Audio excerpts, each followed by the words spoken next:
Hello my friends, it's Krebsy here with an interesting topic I think a lot of you would be interested in. I get a lot of comments on how to kill planes, and I've already made a video on how I kill planes. And I also get a lot of comments on how to lose people off your 6. So this video is appropriately called How to Get People Off Your Tail. This is going to be showing you a series of clips that I'm going to be talking through of using some tricks up your sleeves that you can pull out on people to try to get them off your 6 so that you can reverse it on them and then get behind them. Alright, so these first 4 clips that I'm going to be showing you are incorporating some sort of variation of vertical climbs.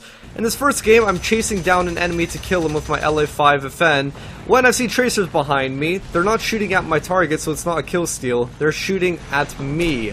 So, I engage into a vertical climb with a corkscrew, and this is advantageous in 2 reasons.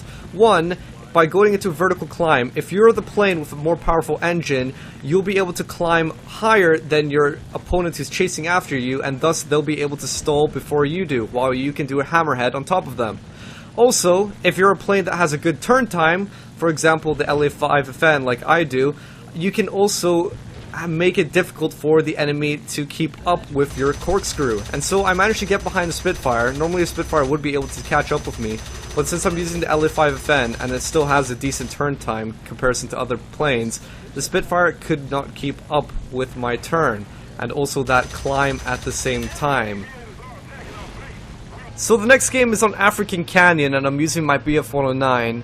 I see my teammate in need, so I go out to help him by killing the Spitfire.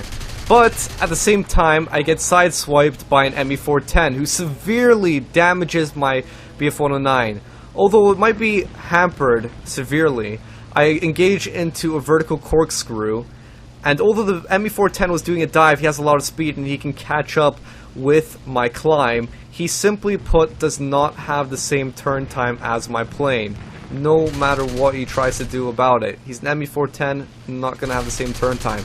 This allows me to easily get behind his 6 because he tried to keep up with the turn, and now I can finish him off.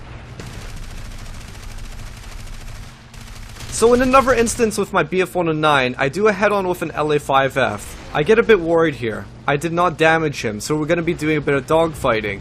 The LA5F can definitely turn better than I can, and it also has a powerful engine, so he should be able to keep up with me. So I engage into a vertical corkscrew, and he is going to get the upper hand on me soon enough. However, my teammate comes in and gets a shot. The shot was perfectly lined up. Now I see another enemy who wants to go in to kill my teammate. I turn around after stalling, and I easily turn on that enemy. The beauty about the vertical climb is that it's so versatile. You can turn it into a vertical corkscrew, a hammerhead, and sometimes you can even line up shots for your teammates, like now. I go up for a vertical climb, not so much doing a corkscrew this time, but it lines up the shot for my teammate, easily taking out that enemy. Another way of duking out your opponent is using cover to your advantage. A lot of maps have cover on them, such as mountains, and this can be particularly useful for planes with good turn times, such as Japanese, Brits with their Spitfires, Russians with their LA5FNs, but you can generally use it with just about any plane out there. What the idea is behind it is when you're being chased by an opponent, you want to hug along the side of that cover, such as a mountain, and thus they won't be able to see you clearly as you're traversing along the side of that mountain. Whilst that is happening, you engage into a vertical climb, and hopefully by doing that, by the time they've regained sight on you, you'll be behind them. You'll start outmaneuvering them before they can do anything to respond to it.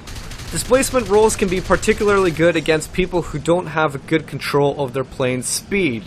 So after eliminating a Spitfire in front of me, I take a look around and I notice a BF-109 diving down on me very fast. I engage into a barrel roll of some sort, and because of the displacement of distance and also that I'm going slower than my enemy, I get up behind him very easily and eliminate him. The 2 clips I'm going to be showing you now are of games that I had a few months ago, but I thought they were so good I just had to save it and show you guys eventually. But the idea behind this is sometimes when you cannot outturn your opponents, sometimes all you can do is speed away. For example, I just took massive damage to my wings, I'm not going to be able to turn perfectly, So what I do is I start heading off as fast as I possibly can in a straight line while spazzing out with my mouse. As you can see, my mouse is flying all around the place, and what that does is it just makes the enemies have a hard time to hit me. Not only is it hard to hit an enemy in a straight line, because there's a very small silhouette to shoot at, but if I'm moving around in a spazzy manner, it makes it even more difficult to predict where your enemy will be.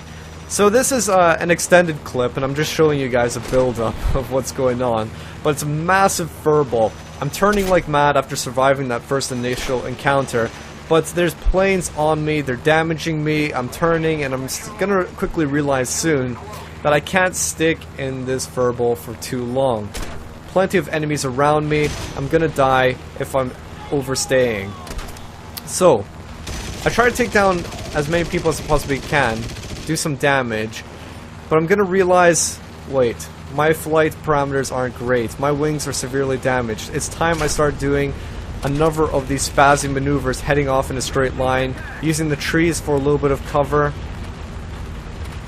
And as you can see, the bullets are flying on by. The people don't know exactly where they should be aiming to shoot at me. And eventually, when the bullets stop, I look behind me and the coast is clear. So if all else fails, you can just Top Gun it, hit the air brakes. When it hit the brakes, he'll fly right by. Now!